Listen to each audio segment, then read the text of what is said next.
Hello, hello. Welcome to ohmTown Daily Season 2, Episode 361 for December 27th, 2023. We are in our time machine making up for lost time. Hopefully, our dual quantum singularities in our time travel device do not cause problems around the world. If you're paying attention to the time, it's going to be January 1st, 2024 for this time travel period. So you be sure to let us know if anything strange happens around the world. I'm Mayor Watt. That's ohmTown.com. Up there is the visualizer for the sentient AI that keeps an eye on Mayor Watt while we do our time traveling and current news stories. Today we're going to be talking about, let's see here, I should have been prepared, but this is how the sausage is made. Amazon Prime squeezing wallets, a 4,000-year-old palace in China. Utah gets sued over dystopian law. Copper thieves impact Instagram bridge. Cozy games for 2024. Wild release schedule for 2024. Coffee bean certified reference. Stupid patent of the month. More cozy game news. And a mind control ultrasound brain machine. That and probably more up next. ohmTown Daily.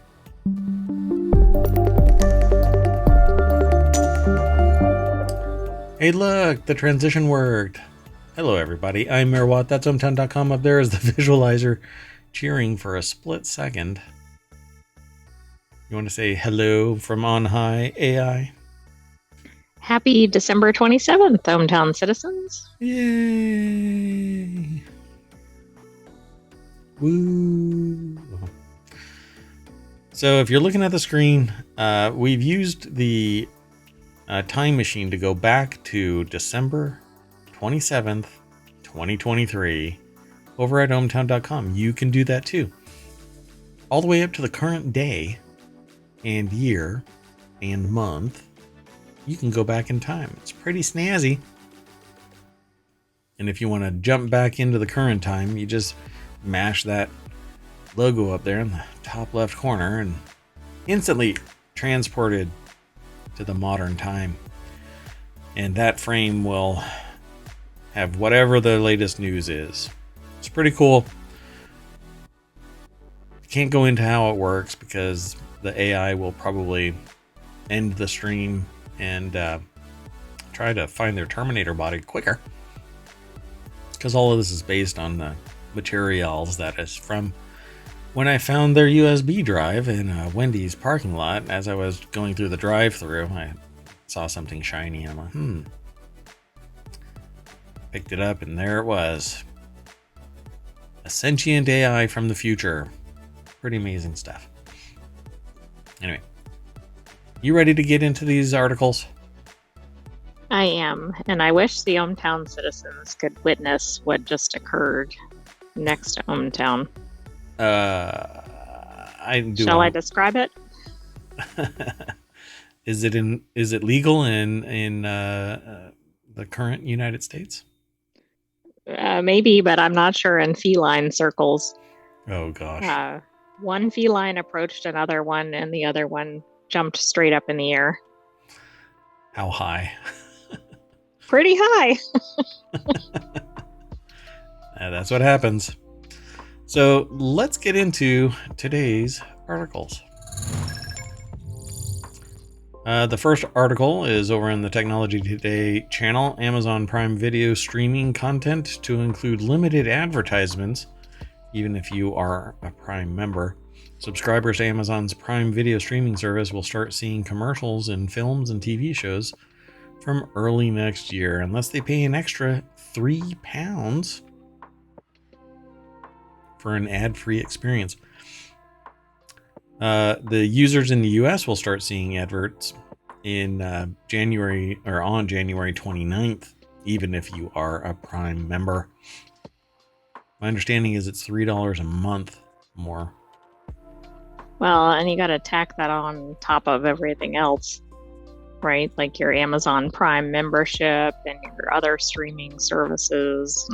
Yep. The article is over. Oh, before I go too far, let me throw it into the show notes. There it is in the VOD. Sorry, it's in the VOD. If you want show notes, they're over at YouTube and in the podcast. I don't put them in the VODs over on Twitch because Twitch deletes everything every 60 days. So the oldest article, the oldest stream gets deleted. And I don't break it out as little small segments over on Twitch, which apparently stay but aren't expansive. Anyway, that's inside baseball or how the sausage is made, whatever. This article over at The Guardian, Mark Sweeney is the author. Customers will be given an option to pay more for ad-free service in UK, Germany, and US because, if you have money, you need more money. Clearly, and you need more people's money that maybe don't have enough money to go around for regular. Well, then they don't need entertainment from Amazon, right? I guess not. I mean, we wouldn't want anybody to have any enjoyment in their existence. Or extra cash in case of emergency, right? Everybody must suffer except for the ultra rich. The company said customers in the UK and Germany will begin to see limited advertisements in its streaming content after February 5th. Prime users in the US will start seeing adverts from January 29th. I love how they can change the terms, move the goalpost. Rivals Netflix and Disney have already introduced cheaper ad-supported streaming packages in an attempt to win over cost-conscious consumers worried about soaring household bills. I mean, they just say it right on out there. Hey, poors, we're going to take more of your money. Exactly. However, Amazon's tier with ads is not cheaper, and customers will have to instead pay more to watch without. In an email to Prime Video members, Amazon said that the move will allow the company to continue investing in compelling content and keep increasing investment over a long period of time. Let's go look at those stock buybacks. I wonder. No, I'll do that after the show. I don't know what they've been up to, but I can almost count on consolidating profits by buying back their stocks. The company revealed earlier this year that it planned to follow its rivals and roll out advertising in countries including the UK, US, Germany, and Canada. Amazon's Prime subscription, which includes access to its music and video streaming services and perks including free and fast delivery on packages, costs £9 a month in the UK. The company said it would not be changing price of the service next year unless customers opted to pay the extra for the ad-free option. Right, but it is really changing the price of the service because it's currently being offered at whatever price and actually used to be offered at a lower price, right, without ads. They're now changing what they're offering. Correct. And forcing you to pay more if you want the same service. Yeah. So you're getting degraded service. Isn't there a term for that? I mean, isn't it kind of equivalent to shrinkflation, even though that's typically more of like a product than a service? Well, it's bait and switch. It's shrinkflation. It's what there actually is a term, and I totally forgot. Yeah,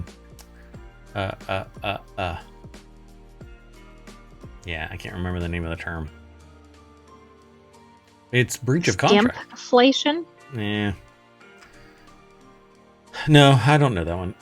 But it's basically changing the terms of the contract. You signed up for X. Why am I being charged more for what I've already been paying? Yeah, it's called greed. Don't tell me it so that...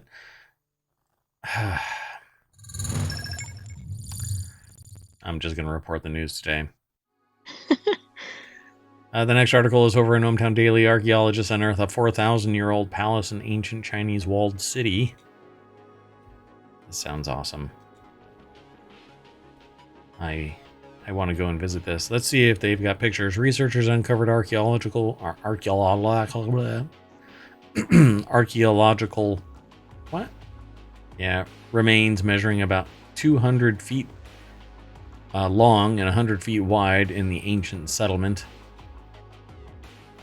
This is a Newsweek.com article written by Aristos Georgiou, who I am going to find out one day is actually just an AI named Bob.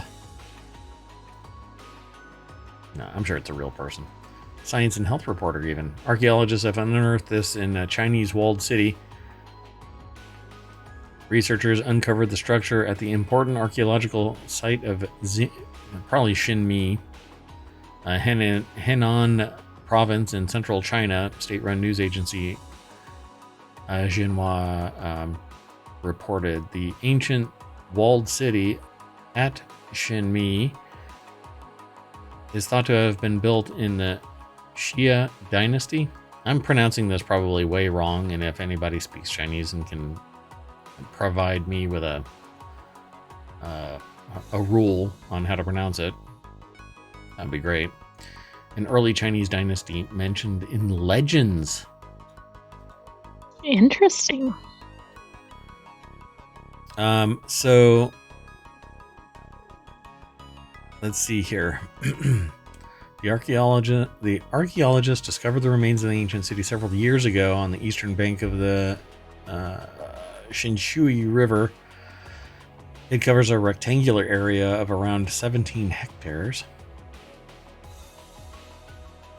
So I guess like inside, okay, so it's kind of hard to see this because they've got the modern archaeological dig border like grid walls, squares or whatever, in place, and in that at an angle is the remains of this ancient city with various rooms and fixtures and whatnot buried in there. Again, stuff is buried. Why is it always buried? What's with all the sediment? What's with all the sediment? Maybe we'll finally answer that question in 2024.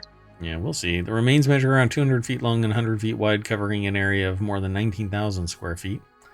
That's about the upper limit of the mayoral mansion, as we add to it, with all of the streamer millions that we're raking in.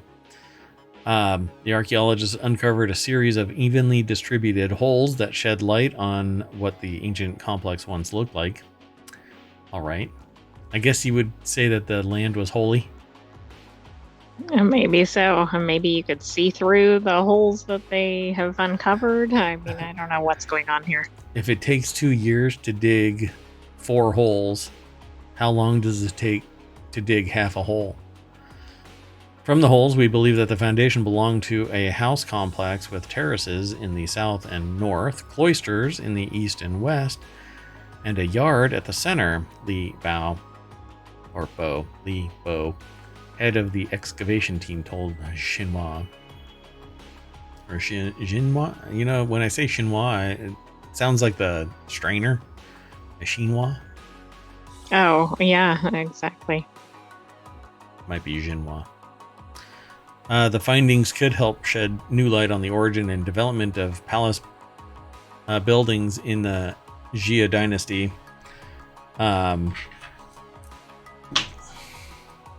Sorry about that. So, archaeologists have also made several discoveries in the site of an ancient city in Zhaokoa,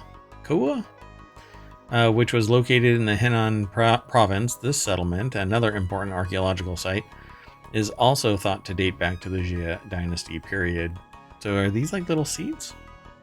It says remains were used for grain storage in ancient times. These earth columns. They were parts of columns. Yeah, interesting. Again, covered in lots of sediment. Like shaved out. Why does it look more like it's a bunch of...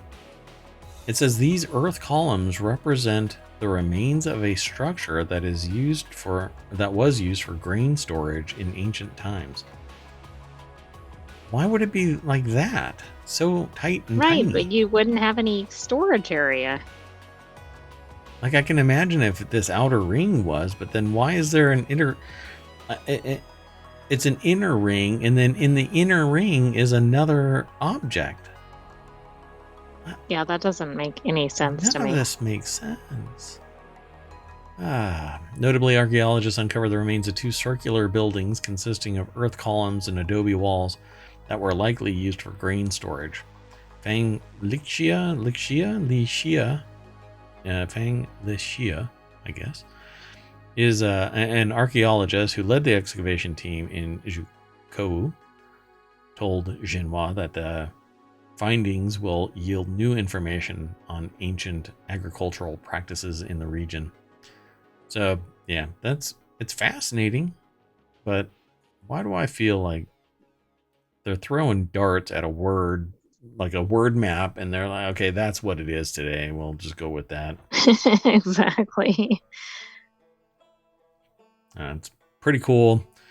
I absolutely adore this stuff because it lets us know a little bit more about humanity in the time.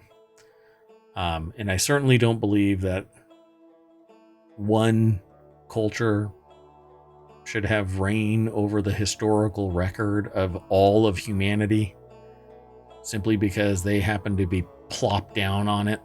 All of the historical record of our existence should be shared with open arms, because the more we know about who and what we are, where we came from, we might just find something that binds us all together. That would be just astonishing. Wouldn't that? Let's keep going. This next article is about Utah. It's in the ohmTown Daily channel. Utah finally sued over its obviously unconstitutional social media "but think of the kids" law. Last year, the Tech Dirt Bunch wrote a bunch about how the Utah legislation was rushing through a bill to destroy the internet by claiming they were doing it for the children. Think of the children. There were all these sorts of obvious problems with the bill, and even though it was clearly unconstitutional, Utah Governor Spencer Cox, live in the name, not only signed it, but literally dared people to sue the state over the bill. Somewhat ridiculously, he made sure the signing of the bill was on all of the websites he was looking to hinder with the bill. Come and get me. Mike Masnick is the author over at Tech Dirt that put this article together. And then nothing. Oddly, while many of us expected a lawsuit, none appeared. Lawsuits have been filed to block other laws, such as those in Texas, Florida, California, Arkansas, New York, and more, but nothing about the Utah bill, which was one of the most high profile. A few months ago, the author, Mike Masnick, even started a blog post asking why no one had sued Utah yet, but never got around to finishing it. A few weeks back, there was a report that once Utah's legislation goes back into session in early 2024, the sponsor of the bill, State Senator Mike McKell, would be offering amendments to the law because he knows it's unconstitutional and he is trying to inoculate the bill from the inevitable lawsuit. And then finally, last week, NetChoice, which has filed many of the other challenges in 2 state bills, announced that it had finally sued Utah over the bill. So they go into the mishmash of all of this, but it says the complaint is worth reading. It lays out in pretty clear ways how obviously unconstitutional the bill is. I find it kind of interesting, you know. Minors must secure parental consent, and adults and minors would need to verify their ages to engage in interactive gaming on Facebook, but not on websites like Roblox, where the predominant or exclusive function is interactive gaming. What? Do you know the toxicity that's in Roblox, for crying out loud? These are just some of the nonsensical consequences of the Act's multiple content, speaker, and viewpoint-based distinctions. Those distinctions all give rise to the strict scrutiny which the act cannot satisfy. That alone is a sufficient basis to enjoin defendants from enforcing the act. So and it looks like they made distinctions and exceptions for certain platforms, and that's obviously a problem too. Yeah, disparate treatment of a state law, for crying out loud. I mean, everybody's treated equal unless what? You have the right lobbyist that's manipulating some bill? Other issues with the bill, like those in other states, is the effective requirement to age verify all visitors, which multiple courts have noted by itself a clear First Amendment violation, not to mention a privacy problem. Also, its prohibition on showing personalized content to kids is ridiculous on multiple levels, including that if you can't personalize content to kids, then how do you remove content that is inappropriate for children from their feeds? Well, you don't. And oh my gosh, don't even get me started on what's appropriate or inappropriate. Right. You said it, so I'm going to have to talk about it. Every wingnut seems to have some kind of complaint about what is appropriate for their kid, not understanding the irony of that statement. Just because they want their kid to only view dry white toast and or some wingnut ideologically bent set of whatever media doesn't mean the person next to them wants that exact same thing. But where these wingnuts come out of the woodwork is they want government to stay out of their lives, but they want to use government to impact everybody else's life. Well, right. No. Government isn't even impacting them, all of these wingnuts. Just go be a wingnut somewhere. It's fine. Nobody is stopping you from doing whatever it is you're doing. What government is doing is saying that, no, you cannot impact other people's lives with your particular ideological bent. And since there's the plurality of people using these services, guess what? Your ideological bent is going to have to get bent. You're going to have to start accepting the fact that there's different people on the planet that aren't exactly like you. Well, we came here first, and no, you didn't. Just shut up. But we've got all... No, there's others that are over here that have just as much and whatever as you. Shut up. The only way that you're going to win this argument is if you just start yelling louder and I just go and get some aspirin because you're just a loudmouth pain in the ass. Anyway, however, the court in Utah recognizes the problem of this law the way courts in most other states have also called out these unconstitutional laws. Meanwhile, NetChoice moved almost immediately for a preliminary injunction blocking the law from moving into effect. As the motion makes clear, moral panics happen with all sorts of new media, and that doesn't make it okay to limit access to those new forms of communication.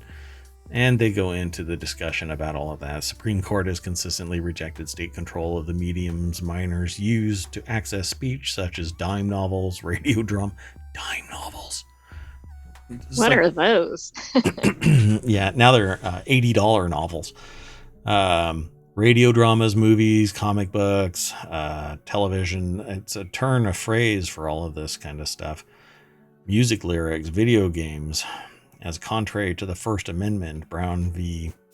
I think it's Entertainment, maybe, or something like that. I think it's Entertainment Merchandisers Association, something like that. Moreover, the Supreme Court has made clear that the minors are entitled to a significant measure of First Amendment protection and that the state lacks a free-floating power to restrict the ideas to which children may be exposed. I understand that a parent wants to guide their children how they deem fit, but you're not allowed to guide my child with what might be available. Okay. I'm not telling your child what they can't read. I'm telling them that, hey, your parents have probably told you what you can read. You should probably follow what your parents are saying, but you're an independent entity. And if you so choose to read whatever it is you want to read, you're going to have to contend with your parents being pissed off at you because you went into the library seeking knowledge. The library seeking knowledge. I mean, that takes a lot of gall. That's right. But maybe it's going to end up kind of like people who are allergic to peanuts, right? Nobody's going to be allowed to bring peanuts into the institution. And they're going to have to carry around a list of all of the books that they are not allowed to view. And whenever they step into the library, they'll have to remove all of those library books because that child is in the library or bookstore, and we can't contaminate the wingnut's offspring. Right? I don't think that's where we're going. Anyway, hopefully this lawsuit flips this bill, because I think that it is batshit crazy. So we need to keep moving. The next article is over in Hatch Ideas. An Instagram famous bridge in Los Angeles has gone dark due to copper thieves. I don't know what the result of this is yet, because we're still in the Wayback Machine. Oh, wait, that's actually a copyrighted term, I think. We're in our time machine and have gone back in time to look at this content. The 6th Street Bridge is a $588 million project known as the Ribbon of Light. But apparently, Entrepreneur staff wrote this article. It's over at entrepreneur.com. Copper thieves have stolen the wiring and here we go. Let's see what they say. Let me hide that there. The bridge and its 10 illuminated arches became an instant hit on Instagram and TikTok when it opened in July 2022, and a popular place for families, runners, wedding photo shoots, and copper thieves. So in December, copper thieves started targeting the bridge, which caused a large portion of it to go dark. Photos show open boxes with wires in the ground. The FBI has been warning that the public that copper thieves are threatening U.S. critical infrastructure since 2008. A city councilman told the Los Angeles Times that about $500,000 of discretionary funds have already been used to fix lighting hit by copper thieves. So you gotta, because if these runways from one place to another can be accessed easily, copper thieves can just go in there, clip the wires, and then start yanking them. And right. It'll either disconnect them from how they might be soldered together, or they might just be twisted together because people get lazy. But if they go to the other side down where this transitions to another one of these, it may just be interconnected, and all they have to do is clip the wires and start running it, pulling. Particularly if they're straight lines and they're not like zip tied down somewhere. Right. When I first saw this headline, I thought it had something to do with the actual material on the bridge, not the wiring. Yeah. Los Angeles has been hit with a spate of copper thefts over the years that have affected the infrastructure, including delaying metro rail cars. The city has about 1,200 open cases of suspected wire thefts, and the damaged infrastructure has not yet been repaired, Los Angeles Times reported. So where are they dumping all of this copper? It's going to be interesting. That's a good question. It's probably not easily tracked, I'm guessing. No, I'm sure that it's not. And it doesn't take that much to smelt copper wire down to nothing. You can easily strip it and then melt it down. But depending on how from now on, they could probably do what some organizations do is they take a sample so that they can get the metallurgical makeup of the copper And then if somebody turns in copper somewhere to our recycling center, they can sample it there as well. And then basically they're going to have some provenance issues because it will show as being part of a stolen line of copper. The same type of technology was used in researching in solving a murder where they found plastic bags, and looking at it at the microscopic level, they saw the grain of the extrusion of the plastic bag and matched it to the bags that were in the house. Oh, wow. So they attributed that bag to basically the suspect. The suspect, yeah. Quite fascinating. And then in this particular instance, if they turn in wire and it's part of the extrusions that are known to be on the bridge, ta-da, you've got a connection to the theft. Yeah, pretty interesting stuff. So there you go. Instagram famous bridge in Los Angeles has gone dark because people can't keep their hands off other people's stuff.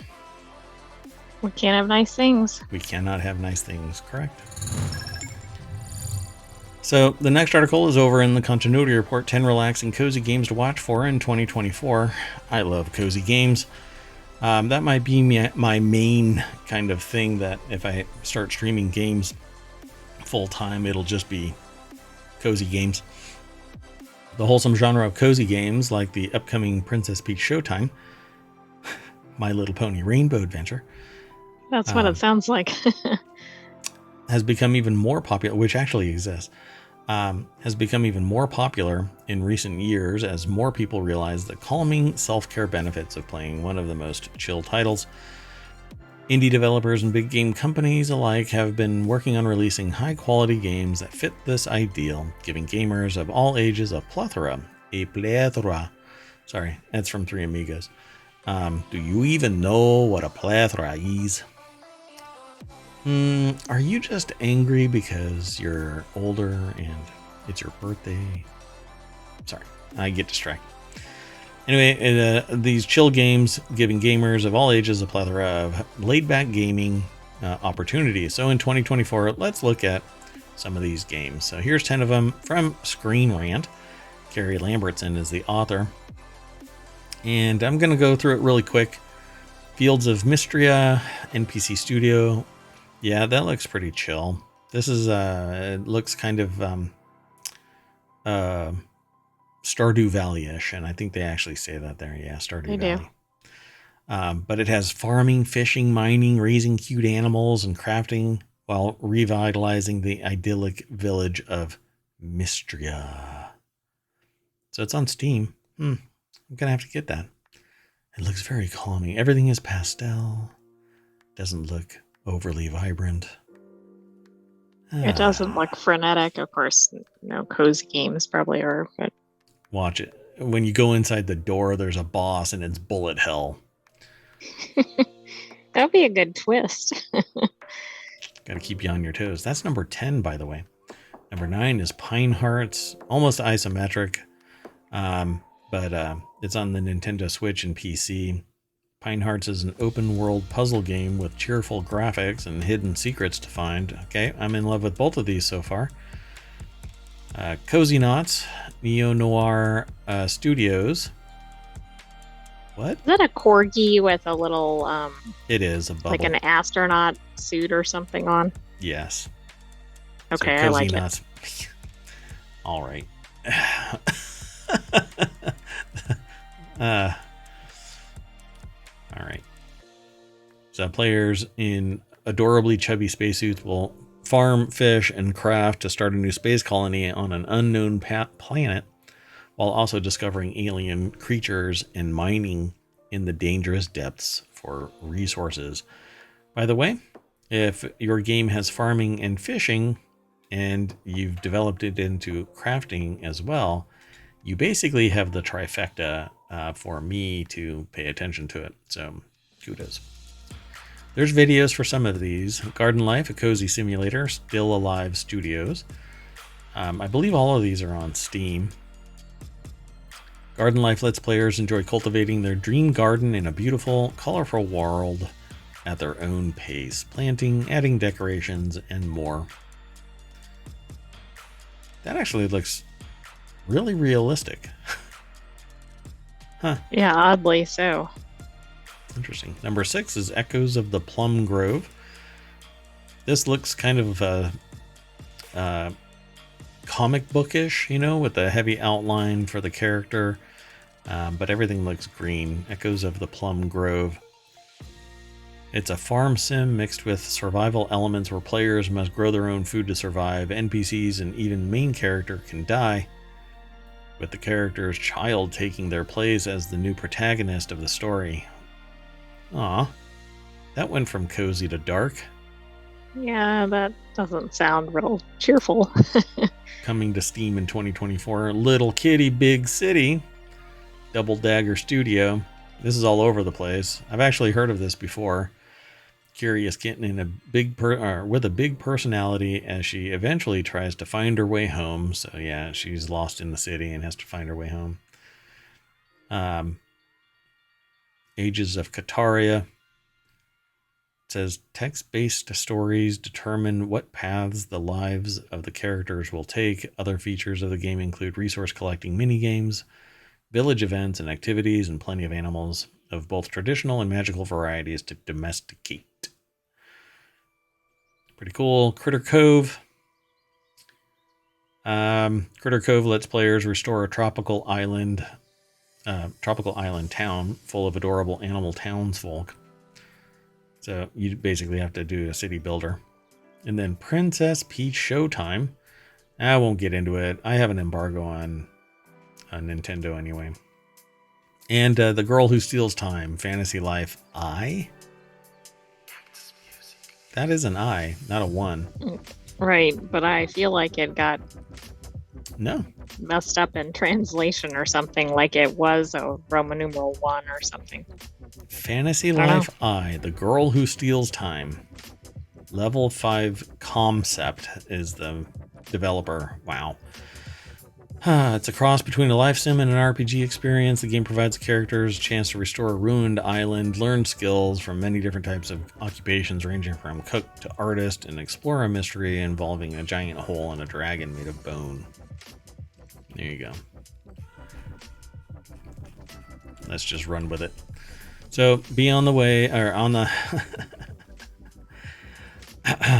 be on the lookout for these 10 relaxing, cozy games to watch for in 2024. Thanks, Screen Rant. Hopefully y'all will follow this link over to Screen Rant and read more about it, because there is more. I don't read the whole thing to y'all. So the next article is over in the Warcrafters channel. We've only just recovered from 2023's wild release schedule, and now the first few weeks of 2024 are going to hit us in the face with even more games. In the face! This is another one of these lengthy titles. Yep. This is over at PC Gamer. Molly Taylor is the author. The deck statement says January and February are already proving to be bangers. Bangers! Let's see real quick. I'm going to rifle through these super fast. No, I'm not. Because they're just talking about it kind of in bulk. They don't have it broken out. Let's see here. List of 2024 games is looking pretty damn juicy, according to the author, especially if you're into fighting games and RPG goober, like the author. Mercifully, they're saved in the beginning of January as well, as we all try and remember how to do our jobs after a little too much turkey and eggnog. But then, oh boy, it begins.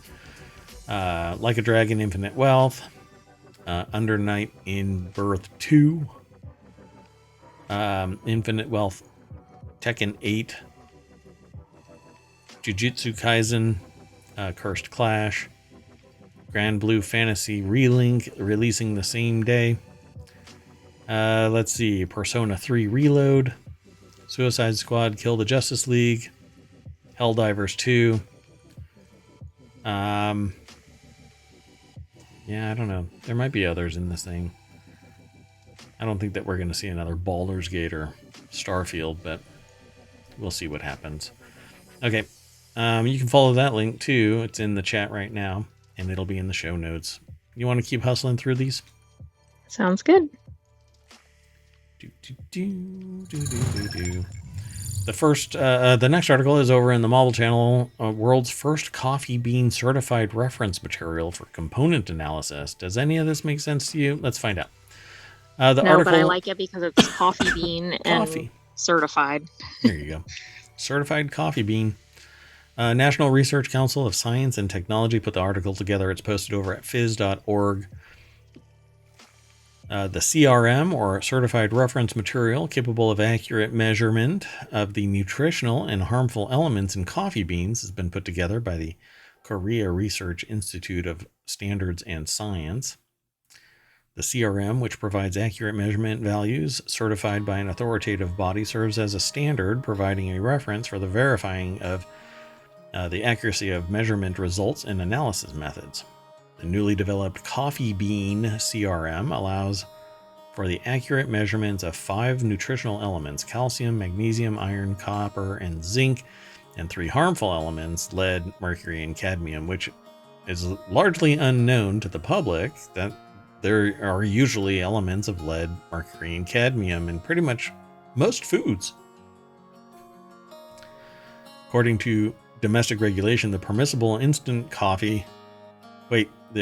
limit for the total lead content in roasted coffee, instant coffee, and other coffee products is 2 milligrams per kilogram or less. In Europe, the cadmium content in dried edible coffee beans is regulated to be 0.05 milligrams per kilogram or less. We've actually seen cadmium show up in chocolate at higher levels than That's allowed. Right. The lead, mercury, and cadmium content in this CRM are all approximately 0.1 milligram per kilogram, which meets the standards for both domestic and European regulations. I would suspect that they want to follow the lowest level that allows for the most expansive adoption of the product that might be exported from anywhere the Korean Research Institute of Standards and Science develops their methodology and envelope. And if these standards are at low levels, that probably benefits everybody, because even if those standards don't apply somewhere else, it's a model for those other ones. Correct. Yep. And it'll just have if it's the best possible level, which is the lowest for human health, I suspect that everybody wins. The only people that would bitch about it would be the people that don't care about their population. Right. The coffee distributors or manufacturers that are well in excess of these standards are the ones that are going to grumble. Yeah, of course. So to develop the CRM, the Inorganic Metrology Group at CRIS freeze-dried a large number of raw coffee beans and obtained a homogeneous sample through multiple grinding and mixing processes. The sample was then sterilized through irradiation, producing a CRM with outstanding stability and homogeneity. To provide certified measurement values with the world's highest level of accuracy, this CRM employs isotope dilution mass spectrometry for measurement, one of the most reliable measurement methods in the field of chemistry. With this method, CRIS achieved an accuracy that is more than 3 times better than that of the conventional measurement methods used by food testing institutions. So CRIS kicked their ass. Cool. And if everybody adopts it, then guess what? All of society is healthier. So come on, people, don't be a dumbass. Well, maybe we can get this institution to do this for some other areas of food as well. Yeah, hell, all areas of food. I want to know what is beneficial and harmful. People keep telling me, supplements aren't a good replacement for getting it naturally from your food. And I go, can you tell me why that is? If it's naturally occurring material and it's put in a supplement and I digest it, isn't it akin to me getting it from the bioavailability of an apple for vitamin C or D or whatever? Because I hate to break it to you, your stomach breaks it all down and absorbs what it can, but it can't. You either pee out or, excrete it in some other way. Yeah, I use a budding. Just kidding. But my point is that you need the nutrients. You don't sit there and need all of the other biomass. Not necessarily. If you're a healthy human being and you want to get supplements, it should be still work for you. But I keep getting told by people, particularly, by the way, nutritionists, where the nail on the hammer thing. Yes. So, I don't know. At any rate, I want more data describing what's healthy. My problem, again, is organizations that miss this mark can manipulate their data and thus hit the mark, and you don't find out until people are sick a year down the line, because people are bastards. All right. You want to keep going? Yes. Okay, let's go. The next article is over on ohmTown Daily. Stupid patent of the month. Selfie contests. All right. Hold on. I need to actually throw this into the chat. Okay, 2024 is the year where I'm going to solve this problem. What I need to do is copy them all into the chat all at once, so that everybody has all of them right away. But then it misses how it lines up as we talk. Oh, right. That doesn't happen. That isn't a problem over on YouTube or on the podcast. But on Twitch, it's a stream of information. So anyway. But people could probably figure it out, even if it was up order. Yeah, it'll just be sitting there in the show notes somewhere. Even if the chat isn't there, the VOD doesn't display that, I don't think. I don't remember now. Anyway, patents are supposed to be an incentive to invent. Too often they end up being a way to try to claim ownership of what should be a basic building block of human activity, culture, and knowledge. That is especially true of software patents, an area EFF, the Electronic Frontier Foundation, has been speaking about for more than 20 years now. This month's stupid patent, number 8655715, continues the tradition of trying to use software or language to capture a monopoly on a basic human cultural activity, in this case, contests. I don't know what about that could be patentable. A company called Opus One, which does business under the name Contest Factory, claims this patent and a related one cover a huge array of online contests.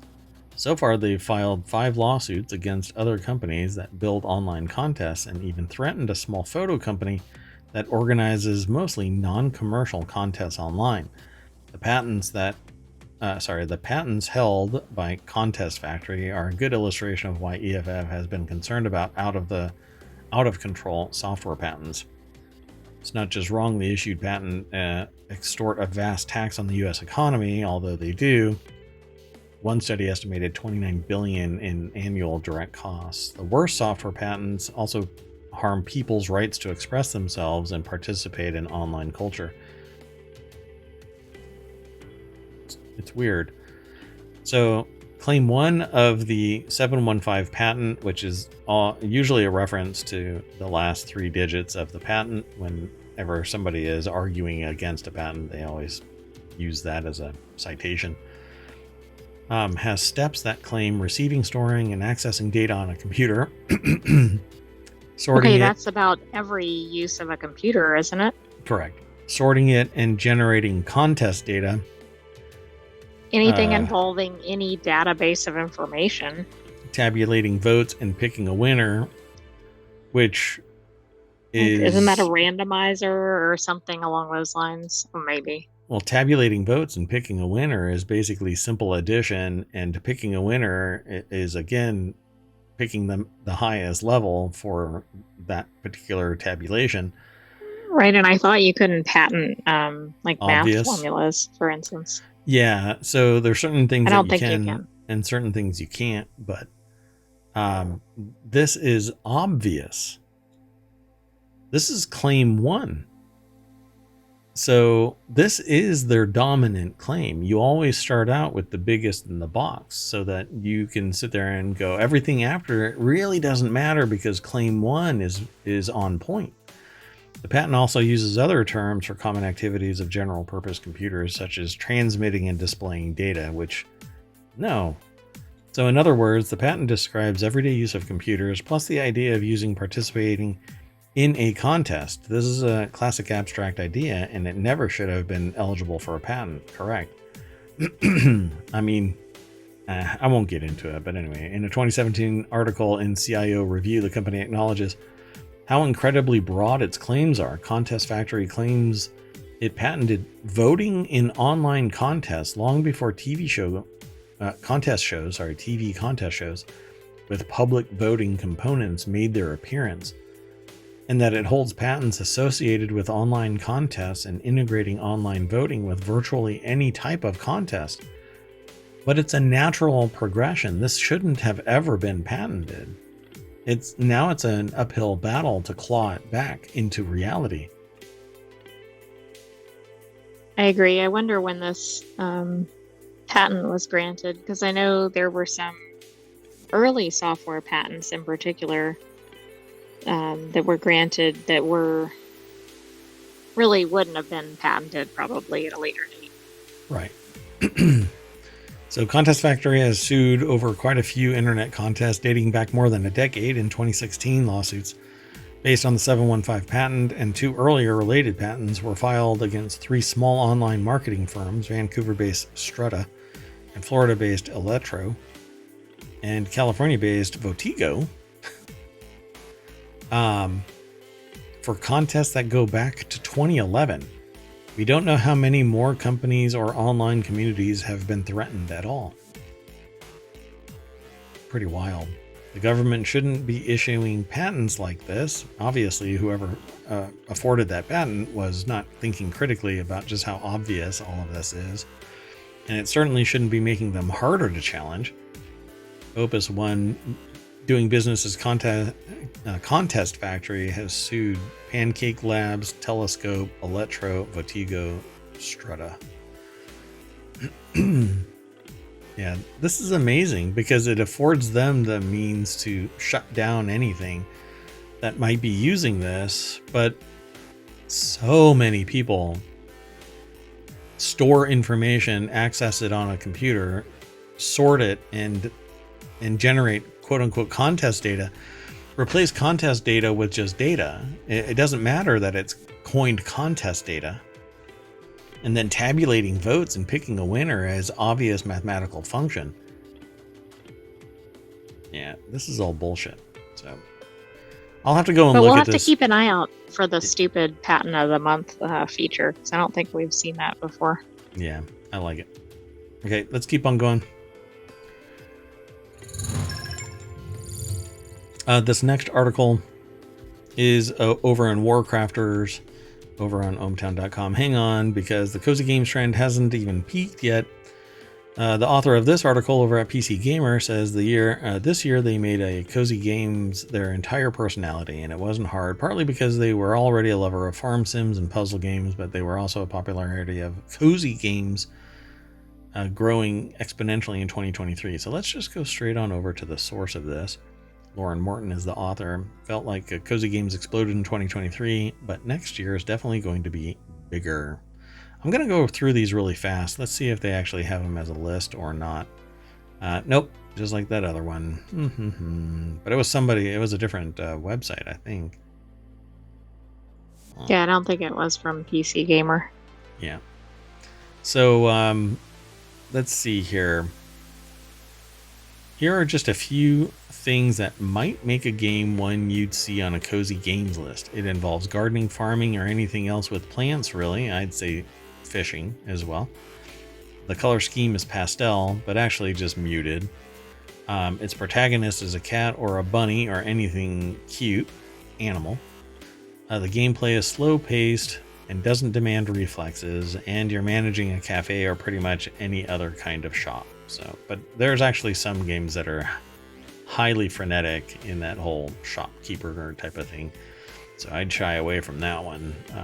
At least They say might make it on the game list for cozy games. Games like Stardew Valley, Wholesome Games account started sharing updates from the game's development, and these days has its own showcase too. In 2020, Animal Crossing New Horizons made even more converts of players returning to or first joining the gaming community. They don't really talk too much about actual games, do they? Not so far. No, oddly. Yeah, they're just talking about the idea of cozy games growing. And yeah, cozy games are growing, and that's because they're usually less expensive and people need a break from the crap going on in the world, you know? Who wants to sit there and inadvertently end up doom scrolling simply because they're going through the news? That's why ohmTown is always this really broad spectrum list of items to discuss. Games like this one here, it says it's from Takana Interactive, but this is a game that I actually play, and now my brain is blanking. Is it up here? Hold on a second. It's in my Steam list, in my Steam library. I am going to Dwarf Romantic. That's it. So Dwarf Romantic is basically a tile game where you have to plop down little hex tiles in various orientations so that you can maximize a particular outcome. Like put all your fields together so that you can hit a number of like 15 together, and you get an award of more tiles or some other function. So yeah, go and check it out. I mean, I think that cozy games is pretty much where 2024 is going to be after last year's story-driven and hyperkinetic games. Yeah, it'll be nice to just start chilling. So what does it mean for cozy gamers is that things are going to start getting weird, no longer dominated by just farm sims and puzzles. Even wider range of games will start declaring themselves cozy to capture our attention. It may get a little overwhelming at times, but you'll be spoiled for choice. Dun dun dun. Go and check it out. This is a fun article, but I'm gonna summarize it really quick. Go and check it out. Lots of cozy game news at the end of 2023 here. Yep. I like it. The next article is over in Technology Today. Mind Control Breakthrough. Caltech's pioneering ultrasound brain-machine interface. So FUS. FUS. Functional ultrasound marks a significant leap in brain-machine interface technology, offering a less invasive method for precise control of electronic devices by interpreting brain activity. Lori DeJose or DeJose? I'm sorry. Anyway, they're from Caltech. It's a SciTech Daily article, so you can expect it to do a immediate deep dive, making your brain leak out of your ears. But here we go. So a game changer for BMIs. I'm really sorry. Brain machine interfaces. Now a new study. Not the body mass index. Not body mass index. Otherwise, I don't think they have a ultrasound big enough. So now a new study is a proof of concept that FUS technology can be the basis for an online BMI, one that reads brain activity, deciphers its meaning, then decodes with machine learning, and consequently controls a computer that can accurately predict movement with very minimal delay time. You really can't have any delay time. But it could help people who aren't ambulatory to actually utilize a computer. Advantages of functional ultrasound. It's a completely new modality to add to the toolbox of brain-machine interfaces that can assist people with paralysis. There you go. It offers attractive options of being less invasive than brain implants and does not require constant recalibration. It actually can recalibrate on the fly. That technology was developed with a truly collaborative effort that could not be accomplished by one lab. In general, all tools for measuring brain activity and benefits and have benefits and drawbacks, says Sumner Norman, former senior postdoctoral scholar research associate at Caltech and a co-first author on the study. While electrodes can be very precisely measure the activity of a single neuron, they require implantation into the brain itself and are difficult to scale for more than a few small brain regions. Non-invasive technologies come with trade-offs. fMRI provides whole brain access, but is restricted by limited sensitivity and resolution. This has always been a problem. One of the areas of research that I partaken in, had noodled around with was fMRI technology for as a polygraph. Back when I was interested in this and doing fundamental research in it, fMRI technology couldn't come close to what it is today in terms of resolution. So, but it's external but it's large and clunky and blah blah blah. Portable methods like EEGs are hampered by poor signal quality and an inability to localize deep brain function. True. So, ultrasound imaging explained. So how does it work? It emits pulses of high frequency sound and measuring how those sound vibrations echo throughout a substance, such as various tissues of the human body. And sound waves travel at different speeds through these tissue types and reflect at the boundaries between them. This technique is commonly used to take images of a fetus in utero and for other diagnostic imaging. My problem with this is, do we really understand the long-term impact of sustained ultrasound imaging? It's emitting... No, I don't think we do. Like, it's viewed as kind of a safe technology compared to some others. Right? Currently, but that doesn't mean it actually is. I'm not saying don't get an ultrasound if you need one. Have we really studied it? Because it's emitting an energetic wave through your brain. Right. It's weird. People kind of giggle at me when I tell them that I can feel magnetic fields, but I can show them, when I'm in the hospital. I'm like, yeah, I know exactly what you're doing. And they're like, meow. Yeah. So really? How come I felt it at the exact moment that it activated or whatever? Yeah, exactly. So, promising results in future plans. The ultrasound data was sent in real time to a decoder previously trained to decode the meaning of the data using that machine or that person using a machine learning system. And subsequently generated control signals to move a cursor to where the animal intended to go. The BMI was able to successfully do this to 8 radial targets with mean errors less than 40 degrees. So, to me, that doesn't seem very toit, but okay.